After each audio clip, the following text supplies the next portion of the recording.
नहीं बना है? अरे राम जी का मंदिर बना कि नहीं बना? आपने हमने वोट दिया, कई लोगों ने लालू जी को। लोगों ने कहा कि कुछ भी हो, लालू जी के राज में पिछड़ों को, गरीबों को, वंचितों को आवाज और सम्मान मिला। तो लालू जी के राज में सड़क, बिजली, पानी नहीं मिला, बच्चों को पढ़ाई रोजगार नहीं हुआ। लेकिन जो लोग भी बिहार को जानते हैं उसको ये मानने में गुरेज नहीं है कि लालू जी के राज में गरीब और पिछड़ों को आवाज और सम्मान मिला कि नहीं मिला? हाथ उठाकर बताइए, मिला कि नहीं मिला? कई लोगों ने वोट दिया नीतीश कुमार को, कहा कि बिहार में हमको सड़क, बिजली, पानी चाहिए। तो नीतीश के राज में इसी बदहाल बिहार में बिजली का बिल 2000 आए चाहे 6000, स्मार्ट मीटर भले आपके गर्दन को दबा के लगा रहा है, लेकिन घरे घरे बिजली आया है कि नहीं आया है? अरे बिजली आया है कि नहीं? हाथ उठाओ। आया है कि नहीं आया है? आपने हमने वोट दिया मोदी जी को सिलेंडर के लालच में। तो यहां पर सिलेंडर का दाम 1000 हो कि 1200, घरे घरे सिलेंडर बटा है कि नहीं बटा है? अरे बटा है कि नहीं बटा है? यहाँ का आदमी दोबारा कहने पर बोलता है, बोलिए बटा है कि नहीं बटा है? आपने हमने वोट दिया, कई लोगों ने मोदी जी का भाषण सुन के कि मोदी जी गुजरात में बड़ा विकास किए हैं। तो भैया गुजरात में तो विकास हो रहा है, पूरे देश का पैसा ले जाकर मोदी जी गुजरात के गांव गांव में फैक्ट्री लगा रहे हैं और पूरे बिहार से आपके हमारे बच्चे गुजरात में जाकर नौकरी मजदूरी कर रहे हैं कि नहीं कर रहे हैं? अरे भाई, तो कौना बात पर आप और हम वोट दिए हैं जो नहीं मिला? आपने खुद कहा अपने बच्चों के नाम पर कि ये भैया हम लोग अपना जीवन में पढ़ाई रोजगार के लिए वोट नहीं दिए। यही बात जन सुराज बता रहा है, यही जन सुराज का मंत्र है। वोट आप किसको देते हैं इसका कोई महत्व नहीं है, महत्व इस बात का है कि वोट किस बात के लिए देते हैं। आपने अनाज के लिए वोट दिया तो अनाज मिल रहा है, मंदिर के लिए वोट दिया, मंदिर बना है, आवाज के लिए वोट दिया तो लालू के राज में आवाज मिला है, बिजली के लिए वोट दिए तो नीतीश के राज में बिजली आया है, गुजरात के विकास के लिए वोट दिए तो गुजरात में विकास हुआ है। लेकिन आप में से किसी ने अपने बच्चों के पढ़ाई रोजगार के लिए किसी को वोट नहीं दिया, इसीलिए बिहार के बच्चे अनपढ़ और मजदूर रह गए। ये बात समझाने का अभियान का नाम है जन सुराज कि मेरे भाई, अगर पढ़ाई और रोजगार चाहिए तो एक बार पढ़ाई और रोजगार के लिए वोट देना होगा। अगर अपने बच्चों का विकास चाहिए तो अपने बच्चों के लिए वोट देना पड़ेगा। अब एक अंतिम सवाल, सब लोग जरा सोच के बताइए, और कुछ हो या ना हो, आपको अपने बच्चों की चिंता है या नहीं है? उठाइए हाथ और दिखाइए, है कि नहीं है? सब लोग हाथ उठाकर बताइए भैया, है कि नहीं है? तो बच्चों का भविष्य कैसे सुधरेगा? दुनिया में जितने विद्वान हैं उन्होंने बताया कि बच्चों का भविष्य सुधारने के लिए गरीबी से निकलने का 3 ही गो रास्ता है, पढ़ाई, जमीन और पूंजी। 3 ही रास्ता है गरीबी से निकलने का। अगर आप पढ़ लिख जाएगा, आपका बच्चा पढ़ लिख कर नौकरी रोजगार कर लेगा तो उसकी गरीबी खत्म हो सकती है। अगर आप पढ़े लिखे नहीं हैं, आपके पास जमीन हो तो खेती किसानी करके भी आपका बच्चे का जीवन सुधर सकता है। और अगर दोनों नहीं है तो पैसा पूंजी अगर हो, कोई आपको कर्ज भी दे दे तो कोई ना कोई छोटा मोटा रोजी रोजगार, दुकान व्यापार करके भी आप अपना जीवन सुधार सकते हैं। बिहार में ध्यान से देखिएगा तो यहां पर ज्यादातर लोगों के पास ये तीनों में तीनों चीज नहीं है। यहां से यहां रहने वाले जितने गरीब लोग हैं उनके बच्चों के पास पढ़ने का कोई सुविधा ही नहीं है। गरीब का बच्चा जा रहा है पढ़ने, वहां पढ़ता नहीं है, खिचड़ी खाया और घरे चला आया। कॉलेज में खिचड़ी नहीं बट रहा है लेकिन वहां से डिग्री बट रही है। बिहार के शिक्षा व्यवस्था का हाल यह है, स्कूल से खिचड़ी और कॉलेज से डिग्री बट रहा है। पढ़ाई दोनों में कहीं नहीं हो रहा है। तो अगर पढ़ाई चाहिए क्योंकि यही रास्ता है गरीबी से निकलने के लिए, तो बिहार में सबसे ज्यादा पैसा शिक्षा पर खर्च होना चाहिए। इसलिए जनसुराज कह रहा है कि जब हमारी व्यवस्था बनेगी तो 1 घंटा के अंदर शराबबंदी को उठाकर फेंक देंगे। 1 घंटा के अंदर शराबबंदी को उठाकर फेंक देंगे। अब लड़का को बुझाया नहीं कि भैया शराबबंदी और पढ़ाई का क्या लेना देना है। हम बताते हैं क्या लेना देना है। अगर बिहार में विश्व स्तरीय देश का सबसे अच्छा शिक्षा व्यवस्था बनाना है तो 5 लाख करोड़ रुपया चाहिए।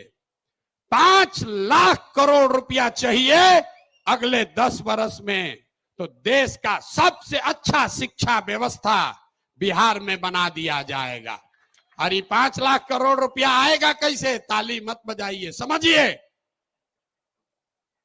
जो शराबबंदी हटाएंगे तो ये तय किया कि शराब से आने वाला टैक्स का पैसा वो बजट में नहीं जाएगा, नेताजी के सुरक्षा के लिए नहीं खर्चा होगा, सड़क बिजली पानी के लिए नहीं होगा।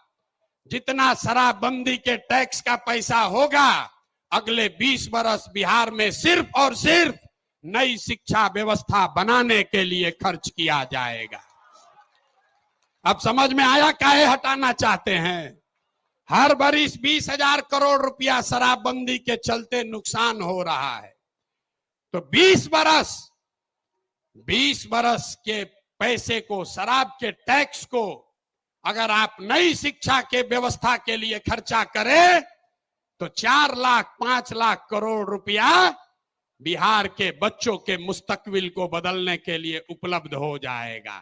तो अब आपकी सभा में पूछ रहे हैं, बताइए ये योजना लागू होना चाहिए कि नहीं लागू होना चाहिए? ना, जोर से बोलिए। शराबबंदी हटाकर उस पैसे से नई शिक्षा व्यवस्था बनाना चाहिए कि नहीं बनाना चाहिए? ना बोले, हाथ ना उठ रहा है अभी, हाथ उठाकर बोलिए जोर से। ना, जिसको ना बोलना है ना बोलो, बोलिए हटना चाहिए कि नहीं हटना चाहिए? हटना चाहिए। तो हम ये नहीं कह रहे हैं कि शिक्षा व्यवस्था बनाएंगे, उसका रास्ता भी आपको बता रहे। 5 लाख करोड़ रुपया जुटाएंगे इसी बिहार से और ऐसी शिक्षा व्यवस्था बनाएंगे कि पूरे देश से लोग जैसे नालंदा विक्रमशिला में पढ़ने आते थे वैसे यहीं पर पढ़ने आएंगे, तभी बिहार ज्ञान का भूमि फिर से बनेगा। होना चाहिए ना? तो एक बार जोर से ताली बजाइए, तो बजाइए जोर से ताली। ना हुआ? अरे अपने बच्चों के शिक्षा व्यवस्था के लिए आप इतना ताली भी नहीं बजा रहे हो यार, जोर से बजाइए ताली। इस सदन ने इसको अप्रूव कर दिया ना, शराबबंदी जाएगा, नई शिक्षा व्यवस्था आएगी। दूसरा रास्ता ये 15 बरस से ये शिक्षा व्यवस्था से क्या होगा? 0 से 15 साल, 15 साल से कम उम्र के आपके जितने बच्चे हैं वो इतना बढ़िया पढ़ लेगा कि उसको बिहार की व्यवस्था पर वो बोझ नहीं बनेगा। हम लोग सरकारी विद्यालय में पढ़े हैं, लेकिन हमको नाली गली नहीं चाहिए, हमको अनाज सरकार से मुफ्त में नहीं चाहिए, क्योंकि हम अपने पैर पर काबिल हो गए हैं। तो पहला लक्ष्य है कि 15 साल से कम उम्र के बच्चों के लिए इतनी अच्छी शिक्षा व्यवस्था बना दी जाए कि आने वाली पीढ़ी में कोई बच्चा बिहार की व्यवस्था पर बोझ न बने। लेकिन जो 15 साल से ज्यादा हो गया, अब तो कैसे पढ़ेगा, वापस नहीं पढ़ सकता है। तो उसके लिए जन सुराज का दूसरा सूत्र है, 15 साल से 50 साल के उम्र तक के लोगों को जो फिर से वापस जाकर पढ़ाई नहीं कर सकता है, उसके लिए जन सुराज का मंत्र है, हर हाथ में उसको सरकारी नौकरी मिले या न मिले। हम कह रहे हैं कि साल भर में पलायन रोक देंगे, लोग कह रहा है कैसे रोक देगा, अभी इसी सभा में बताते हैं कैसे रोक देंगे। जन सुराज का मंत्र है, सरकारी नौकरी मिले या न मिले, 10 से 12 हजार रुपया का रोजी रोजगार सबको मिलना चाहिए। और ये मिलेगा कैसे? ये मिलेगा पूंजी के ताकत से। ये पूंजी आएगा कहां से? हम मन से कह रहे हैं, हमको विशेष राज्य का दर्जा नहीं चाहिए, हम लोग भिखारी नहीं हैं। हम आपको बताते हैं रास्ता, हमको नहीं चाहिए दिल्ली की मेहरबानी। बिहार के लोगों में, आपके बाजुओं में, हम लोग के दिमाग में सरस्वती की इतनी कृपा है कि हम लोग अपना रास्ता खुद बनाएंगे। वो लोग हमको क्या देगा? बिहार से हम लोग उनकी मदद करेंगे। तो रास्ता आपको बताते हैं। पिछले साल बिहार में हमने बिहार की जनता ने बिहार के बैंकों में पैसा जमा किया, 4,61,000 करोड़ रुपया। हमने मिलकर कितना पैसा जमा किया? 4,61,000 करोड़। और बैंकों ने हमको ऋण कितना दिया, लोन कितना दिया? 1,61,000 करोड़। बाकी 3 लाख करोड़ रुपया कहां गया? ये कोई चर्चा नहीं कर रहा है। हम आपको बताते हैं कहां गया। बैंकों ने ये पैसा, आपका हमारा गरीब बिहार का पैसा यहां से उठाकर गुजरात में, तमिलनाडु में, कर्नाटक में, आंध्र प्रदेश में भेज दिया। रिजर्व बैंक का आंकड़ा है, वो कहता है कि बिहार में अगर 100 रुपया लोग जमा करते हैं बैंक में, तो बैंक वाला 40 रुपया वापस लोन देता है। और गुजरात में अगर गुजराती 100 रुपया बैंक में जमा करता है, तो उसको 90 रुपया वापस लोन मिलता है। तो अगर बिहार में बैंकों में जो पैसा हम लोग जमा कर रहे हैं, लोन के तौर पर 70% पैसा भी अगर वापस मिलने लगे, जो देश का विधान है, बैंकों को 70% पैसा वापस देना ही देना है, ताकि आप मोटरसाइकिल खरीद सकें, घर बना सकें, बिजनेस कर सकें, खेती कर सकें। लेकिन बिहार में बैंक दे रहा है 40 पैसा। तो इसलिए ये तय किया गया कि बैंकों को ये मजबूर करेंगे कि तुम बिहार का पैसा ले जाकर गुजरात और तमिलनाडु में नहीं दे सकते हो। इसका फायदा क्या होगा? हर साल 2.5 लाख करोड़ रुपया, ध्यान रखिए, हर साल 2.5 लाख करोड़ रुपया बिहार के युवाओं को, यहाँ के किसानों को, यहाँ के महिलाओं को रोजी रोजगार करने के लिए लोन के तौर पर 4% सालाना ब्याज पर दिया जाएगा, ताकि हर आदमी अपने अपने घर में रोजी रोजगार कर सके। अब आप बताइए कि ये होना चाहिए कि नहीं होना चाहिए? हाथ उठाकर जोर से बताइए, इतने जोर से बोलिएगा, होना चाहिए कि नहीं होना चाहिए? हम लोग का रुपया गुजरात के आदमी को मिलना चाहिए, कर्नाटक के आदमी को मिलना चाहिए कि बिहार के लड़कों को मिलना चाहिए? जोर से बोलिए। जब हम लोग गुलाम थे तो क्या होता था? कपास का खेती हुआ बिहार में, फैक्ट्री है इंग्लैंड में, वहां फैक्ट्री में कपड़ा बना और वापस आकर फिर इसी देश में बिकता था। इसी के खिलाफ गांधी जी ने आंदोलन शुरू किया था। तो ये जन सुराज का आंदोलन है कि हमारा पैसा, बिहार के लोगों का पैसा, हमको बाहर का पैसा नहीं चाहिए, लेकिन कम से कम जो हम लोगों का पैसा है वो तो हम लोग को मिलना ही चाहिए। मिलना चाहिए ना भाई? मिलना चाहिए ना। तो 2.5 लाख करोड़ रुपया अगर सीडी रेशियो को, क्रेडिट डिपॉजिट रेशियो को सुधार दिया जाए तो बिहार के महिलाओं को, युवाओं को 2.5 लाख करोड़ रुपया अलग से हर साल मिलने लगेगा।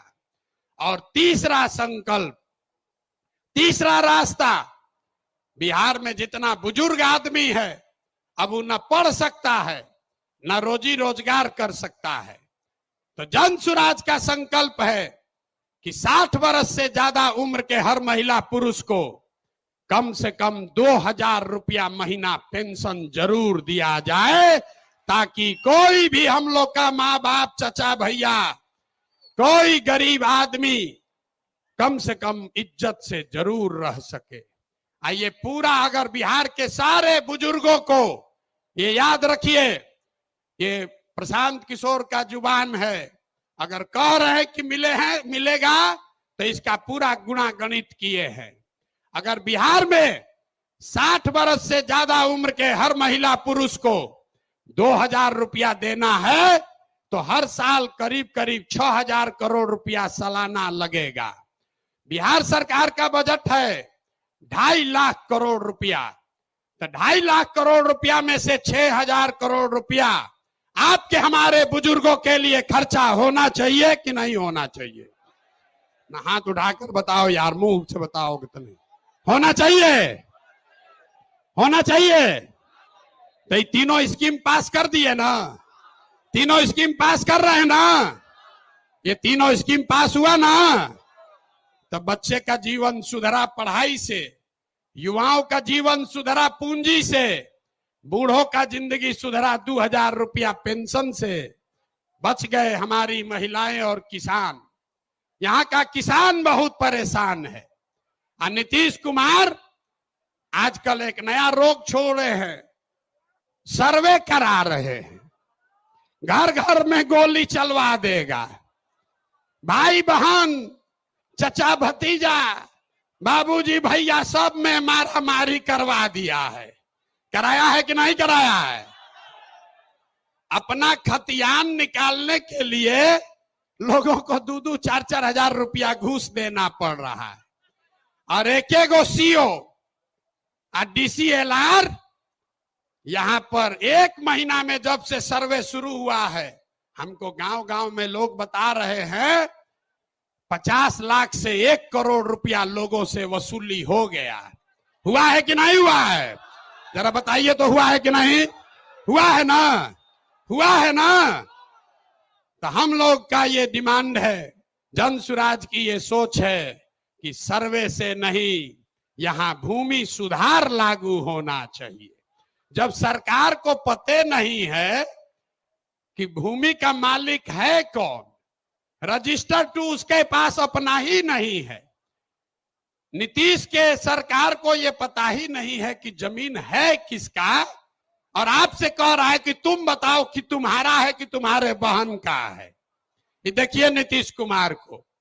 तो इसलिए किसानों की बदहाली दूर करने के लिए जन सुराज का संकल्प है कि 5 वर्ष लगेगा, लेकिन यहां पर पूरी तरीके से भूमि सुधार लागू किया जाएगा, ताकि जमीन की प्रोडक्टिविटी को, ओनरशिप को ठीक किया जा सके। एक आंकड़ा याद रखिए, यहां समाजवाद की सरकार चली है, सामाजिक न्याय का बात हुआ है, लेकिन बिहार में 100 में 60 आदमी, 100 में 60 लोग भूमिहीन हैं, उनके पास जमीन नहीं है। पूरे देश में 100 में सिर्फ 38 आदमी के पास जमीन नहीं है, लेकिन बिहार में भूमि सुधार लागू नहीं होने की वजह से 100 में 60 आदमी भूमिहीन है। इसलिए जन सुराज का एजेंडा है कि अगर किसानों का जीवन सुधारना है तो सबसे पहले भूमि सुधार लागू करना है। और दूसरी बात, मजदूरी। खेती को, बिहार का जो खेती है वो खाने वाला खेती है, इसको कमाने वाला खेती अगर बनाना है तो लोगों को मदद देनी पड़ेगी।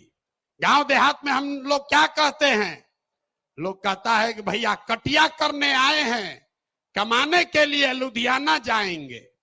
रोपनी करने आए हैं, कमाने के लिए गुजरात जाएंगे। आदमी खेती करने आया है, कहता है कि हम खाने के व्यवस्था करने आए हैं, कमाने के लिए बाहर जाएंगे। तो इस व्यवस्था को बदलने के लिए जन सुराज का मंत्र है कि खाने वाली खेती नहीं, कमाने वाला खेती होना चाहिए। और जितने लोग खाने वाला खेती धान गेहूं को छोड़कर बढ़िया सब्जी मसाला का खेती में जाएंगे, उसके लिए मजदूरी मुफ्त कर दिया जाएगा। अब आदमी कहेगा, ए भैया पैसा कैसे आएगा? तो जैसे पढ़ाई का आपको पैसा का रास्ता बताए, युवाओं को रोजगार का पैसा का रास्ता बताए, बुजुर्गों के पेंशन का पैसा का रास्ता बताया, तो वैसे ही आपको बता रहे हैं कि किसानों के लिए मजदूर मुफ्त कैसे मिलेगा। बिहार सरकार को हर साल अगर हम चाहें तो 10,000 करोड़ रुपया हम लोग को मनरेगा के तहत मिल सकता है। तो अगर मनरेगा के मजदूर को खेती से जोड़ दिया जाए, किसानों को खेती करने के लिए मनरेगा का मजदूर दे दिया जाए, तो बिना 1 रुपया एक्स्ट्रा खर्चा के हर वो किसान जो अपना खेती बेहतर करना चाहता है, उसको मजदूर मुफ्त में मिलेगा और उसके लिए 1 रुपया खर्चा नहीं होगा। नुकसान किसका होगा? जब मनरेगा में 40% पैसा लोग कमा रहे हैं, उनका बड़ा भारी नुकसान होने वाला है। क्योंकि मनरेगा का मजदूर अगर सीधे किसान को मिल जाए तो किसान अपने मजदूर से काम भी कराएगा और उसकी आमदनी भी बढ़ेगी। अब एक अंतिम महिला बच गई। महिलाओं का अगर जीवन सुधारना है, सब महिला हमको गांव-गांव में कही है, भैया हमको रोजी रोजगार करने के लिए कुछ साधन दीजिए। तो हम लोगों ने तय किया कि बैंकों को ये कहा जाएगा कि जो भी महिला लोन लेना चाहती है रोजी रोजगार के लिए, उसको 4% सालाना पर 4%, अभी जो जीविका वाला चल रहा है इसमें 2-2.5% महीना का लगता है, सालाना 30% ब्याज। और हम लोग कह रहे हैं कि सिर्फ 4% सालाना पर हर वो महिला जो कोई ना कोई रोजी रोजगार करना चाहती है, उसको सरकारी गारंटी पर लोन दिया जाएगा और बाकी का 6% सरकार देगी। होना चाहिए ना भाई? तो एक बार जरा हाथ उठाकर बताइए, ये 5 एजेंडा पास कर रहे हैं आप? ये 5 एजेंडा पास कर रहे हैं ना? इसको आगे बढ़ाया जाए ना। ये 5 से भला होगा ना बिहार का? तो ये सब हो जाएगा तब ना होगा जब सरकार बनेगा। सरकारें नहीं बनेगा तो खाली भाषण होगा। तो सरकार बनाने के लिए लोग कहे, ये भैया पैदले चलते रहिएगा, पटिया न बनवाइए। तब पार्टी बन गया, पार्टी बन गई। लेकिन हमने आपसे वादा किया था कि हम इसके नेता नहीं बनेंगे। नेता तो कोई बिहार का लड़का ही बनेगा, कोई बिहार का बच्चा बनेगा। लोगों ने कहा कि आपके जितना तो कोई काबिल आदमी बिहार में मिलेगा नहीं। हम आपको अभी दिखाते हैं, आपके मंच के सामने यही खड़ा करेंगे कि अब दल बना है और दल का नेतृत्व जिस व्यक्ति को दे रहे हैं, दल का नेतृत्व जिसको दे रहे हैं, कार्यवाहक अध्यक्ष जिसको नियुक्त किया जा रहा है, देखिए कैसे सब एकदम ध्यान से सुनने को खड़ा हो। अपना बच्चा का बात हुआ तो सो रहा था, आज जैसे बोले कि दल का अध्यक्ष घोषित कर रहे हैं तो देखिए कैसे सजग हो गया। तो जो अभी दल के अध्यक्ष बनेंगे उनका परिचय कराऊं, उससे पहले आपको बता रहा हूं कि ये कार्यवाहक अध्यक्ष हैं। इनका चुनाव मार्च तक फिर से किया जाना है, लेकिन 2 अक्टूबर को हमने आपसे वादा किया था कि दलित समाज का, हमने नहीं कहा था, हमारे सारे साथियों ने कहा था कि दलित समाज का कोई व्यक्ति दलित समाज का कोई व्यक्ति इस दल का नेता बनेगा। इसलिए नहीं कि वो दलित है, इसलिए नहीं कि कोई अति पिछड़ा है, इसलिए कि वो सबसे काबिल आदमी है जो दलित भी है। ये फर्क समझिए। नेता का नाम सुनने से पहले इस फर्क को समझिए। जब हमने कहा कि जिसकी जितनी संख्या है उसको उतनी भागीदारी दी जाएगी, तो लोगों ने कहा कि ये भी तो वही जात पात बतिया रहे हैं।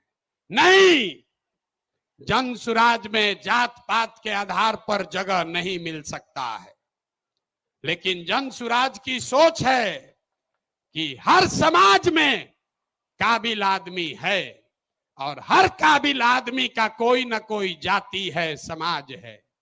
तो अगर बनाने वाले के नियत में, बांटने वाले के नियत में खोट न हो, तो ये बिल्कुल संभव है कि काबिल लोगों के बीच से जिस समाज की जितनी संख्या है उतने काबिल लोगों को लाकर जगह दे दी जाए।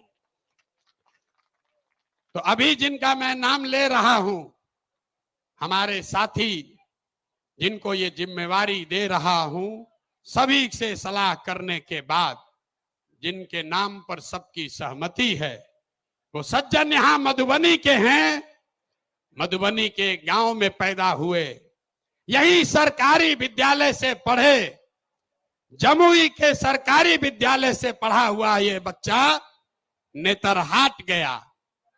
नेतरहाट से पास होने के बाद आईआईटी कानपुर गए और आईआईटी कानपुर से इलेक्ट्रिकल इंजीनियर बने। फिर वहां से आईआईटी दिल्ली गए, वहां से एमटेक करना शुरू किया। इसी बीच में इंडियन फॉरेन सर्विस में भी सेलेक्ट हो गए। तो बिहार के इस मिट्टी के लाल के सम्मान में जिनका नाम है मनोज भारती, मैं एक बार चाहूंगा कि सब लोग ताली बजाकर स्वागत कीजिए और दल के अध्यक्ष के तौर पर जोरदार ताली बजाइए।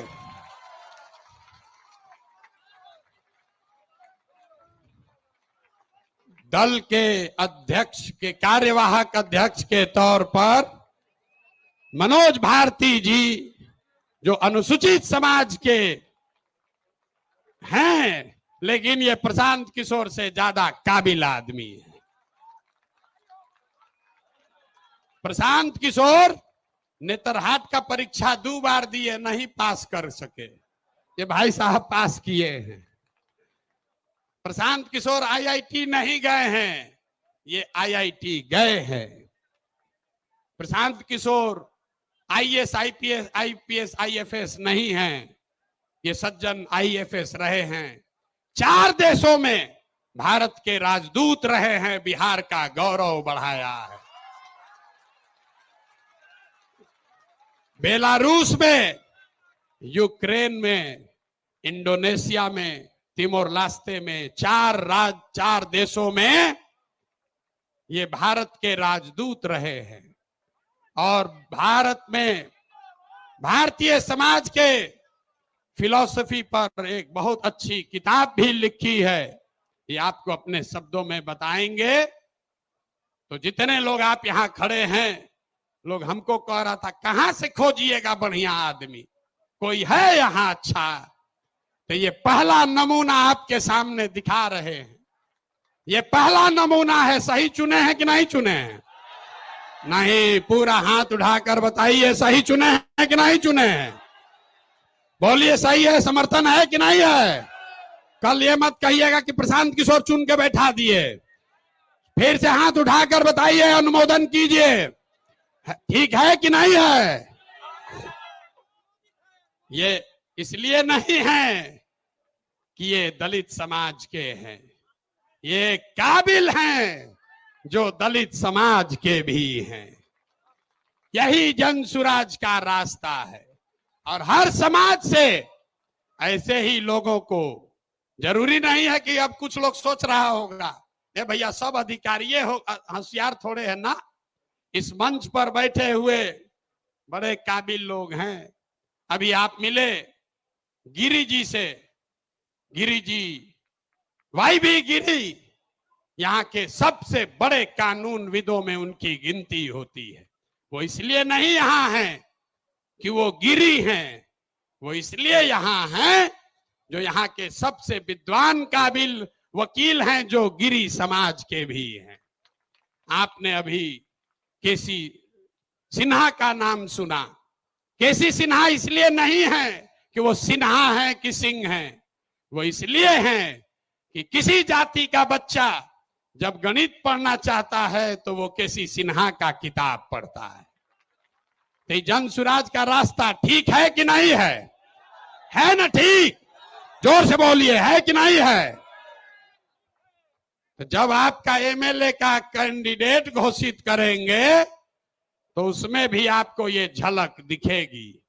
जब इसका लीडरशिप काउंसिल घोषित होगा तो हमने आपको जुबान दिया है, इसी समाज को मत के ऐसे ऐसे हीरा को निकालेंगे जो आपको खुद नहीं पता है कि हमारे समाज में ये भी आदमी है। क्योंकि जीतने से बिहार नहीं बदलेगा। बिहार तब बदलेगा जब बिहार को सही लोगों के साथ जीता जाए, तब न बदलेगा। तब एक बार मैं चाहूंगा कि मनोज भारती जी आपसे अपने शब्द कहे। कल लीडरशिप काउंसिल की बैठक है, उसमें घोषणा भी होगी अन्य सदस्यों की, जो आपको समाचार पत्रों के माध्यम से जानकारी होगी। लेकिन आज अध्यक्ष